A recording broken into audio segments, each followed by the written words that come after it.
Hello, everybody. This is Wei3er from DeFi Wonderland, and I wanted to give you all a couple of breakthroughs that I had since my involvement in the development of Hase. So Hase is a shared effort between DeFi Wonderland and Reflexive Finance to bring you the third iteration of CBDC stablecoins.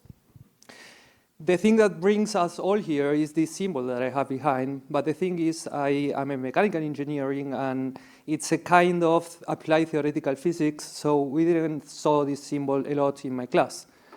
But I remember this one assignment that we had to plan and design a factory, and my team got the assignment of building these wall plugs.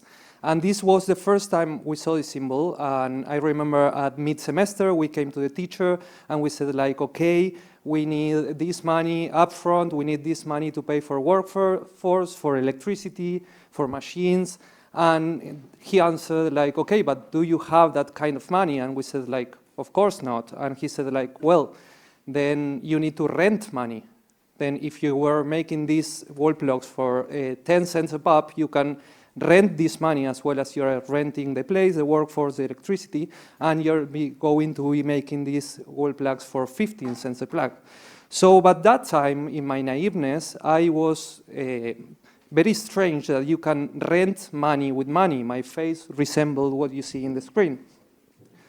So, because I used to think that the total wealth in a system was a fixed amount, but I needed to refute myself, so I needed to go back in time and try to understand what the total worth of a system was like before banks existed. So if you take a look at this, you will realize that from the perspective of each of these animals, if you put a quote on bananas and carrots, they would see the total system as twice what they have. But the interesting part is that when a sloth comes with just one avocado, this multiplication is also made, and each character is seeing triple the amount that they have. So for me, this symbol is not a scalar dimension, it's a vectorial one, because it behaves like multiplying itself in the amount of dimensions that we have. So how can we go from zero to have a bank? How can we go from having a bank to something more than that? So I went into this exercise and I said like, okay, we have these factory plans, we put them on a bank, we receive the coins, and we as engineers try to isolate and abstract everything as much as we could. And I realized that in the end of the day, the bank had already the 10 coins that he lended because the workers were depositing in the bank, and now the bank has also a piece of my factory, and now the bank has a stable income a month because it's collecting the interest that we pay. So in an isolated environment, when we look at the factory, we will say that the factory is worth it, is adding value to the system only if the income that the factory has it's bigger than the interest that it pays. So this is very interesting because we were trying to plan this factory like very lean and cheap, and we didn't realize that we could also like ask for more amount of money and raise the productivity. So in a way, there's a balance in the productivity that we can have in the interest that we are paying. There's this ideal case that the interest is equal to the income that we have, and we will never settle this debt with the bank, but we will create something that is worthy, that is adding value to the system. So in a way, we can say that the virtuous circulation of debt is what adds value to the system. And in the other way around, if the factory has a productivity that is lesser than the interest that we are paying, then we can say that vicious circulation of debt is what make money disappear. It's the sink of wealth. So I wanted to share with you a couple of breakthroughs that I had, and the first one is that banks are not made to store value. Banks are made to take leverage. The second one is that we can choose whatever frame of reference that we have so we can align the risk that we have to the leverage that we have. So in a way, if our factory is only paying for electricity, it will be good that the debt it has, it's also pegged to electricity. Or if you are taking a mortgage, it would be good that the installments that you pay are related to the inflation of the country that has. And the third one is that you can choose to borrow or lend money with any ERC20 collateral that you want. So what are the possible collaterals that we can take? So the first one would be other stablecoins, but then we have, like, for example, governance tokens. How do we measure the value on that? And we can measure it as the voting power that this governance token has times the assets under management that this governance has. So something that we are implementing in Hase is that we can also collateralize delegated governance tokens. So it's not only about the potential voting power that it has, but you also get the voting power as well. Another thing that we can collateralize is staked ETH, that is kind of a governance token for another chain, that it collects interest in the same amount that we deposit with time. Or some experiments that DeFi had, that Univ2, I think, is a very installed experiment, and it's been working all right. And you can say that the value of each of these coins is related to the value of the underlying coins that the position have, minus the impermanent loss that the position may have with time. One of my favorite experiments happening in DeFi is float capital, where you can take a leveraged position on any two tokens that you want. So you can choose a multiplier, and the value of each of these coins that you have is related to the difference in change of value from token A, token B, times the multiplier that you choose to have.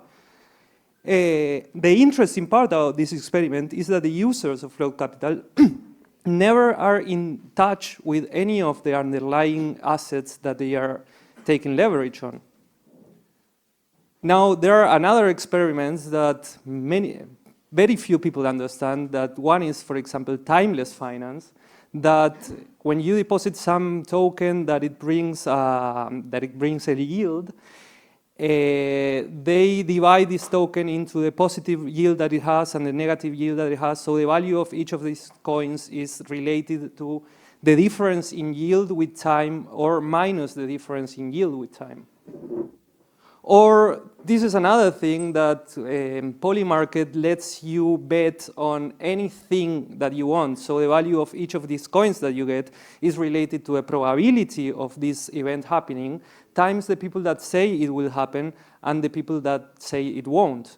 Now, this is interesting from a hedging perspective, because if you want to collateralize a farm and you say that your farm is going to go okay if and only if 100 days a year of rain happen, then you can have a hedge farm if you bet on the contrary, if you bet that it won't happen. So if it doesn't happen, you have a stabilized value. Now, I don't know why anybody would do that, but you can also choose to lend or borrow money for bad bets. Now, if you find this a little bit funny, at least, I guess that you are not from around. I guess that you paid in advance for a ticket to climb on a plane, like you paid the ticket a couple of months before to climb on a plane.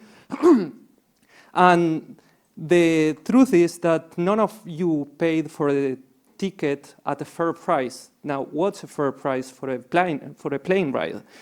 Now, I want you to think as this factory for the airlines. Like, try to think, what are the assets that they have? What are they leveraging?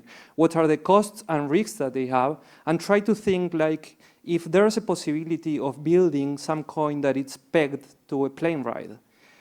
Or easier, beer is made out of 4 ingredients. How can we create a system that stabilized a coin that is worth a beer?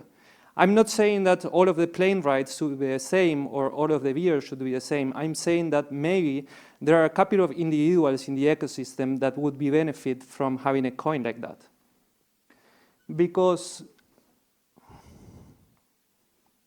in a way, there's no isolated economical system. The factory is in the bank is in a country, and the country is in a higher entity like that. But my point I want to make is that we need more stable coins, but we don't need more dollar coins, because by choosing always the same frame of reference, if you look the whole system from far enough, you're going to see that the whole system looks like that. Thank you very much.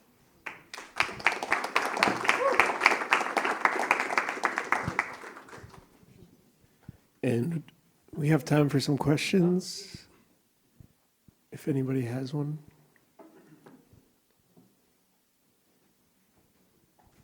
Are there any good examples of implementations where people are building coins specific to an industry or use case or problem?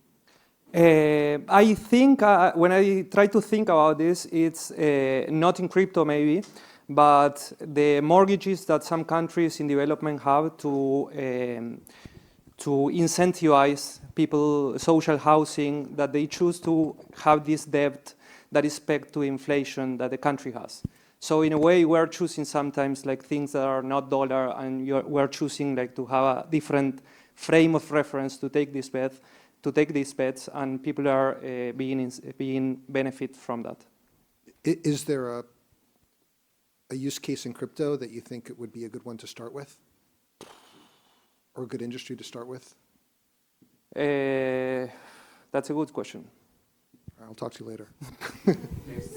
There's one project in Africa, I'm not sure which country it is, that actually tokenized, how do I say, like mobile internet, basically. So basically, there's one project in Africa that tokenized your SIM card, where you like the data volume that you can consume, basically, and yeah, they do it like on chain. They have an ERC20 token where you have, okay, this is I owe you for 10 gigabytes of data. Basically, I forgot the name of the project, but stuff like that could be. And there's also a LED that I think is relatively new, that is pegging their coin to Bitcoin difficulty, because in some way it's similar to the electricity costs that it has. I just have a quick question, or I don't know where it belongs in the slides, but I think these formulas probably great, but then the aspect of perceived value, like humans, eventually we're humans and we decide, we ascribe value to things. You mentioned OP token, for example, you're trying to kind of like probably value it in a way or something, depending on the voting power and delegated, whatever.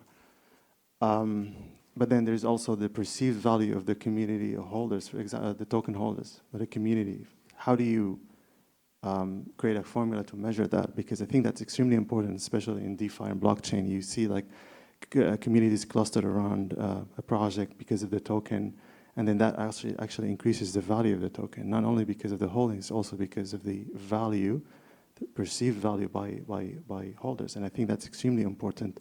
It's not necessarily something you can probably like measure it objectively, but I think it's important. Yeah, I think like that's the perceived value is how you choose to have your frame of reference to say that this token is worth more than this one when you compare it with another one. It's like there's no absolute value on anything, on any system. Like this symbol is just like an imaginary thing to say that something is worth more than the other thing. So it's a way of how you measure it and what's the oracle that you use to say what's the value of that. I think we're almost out of time, but maybe you could tell people just a little bit about Hase, if they don't know, and what the frame of reference is for that. Okay, as I told, it's just a third iteration. Like it first came DAI, that is a dollar-pegged coin. Then it came RAI, that is a fork of DAI, but it's not pegged to the dollar, pegged to itself. And then we have DAI. Then we have Hase, that is going to start with a price of $1, but it's supposed not to. It's a free floating peg as RAI is, but just multi-collateral. Thanks. And yeah, give him a hand.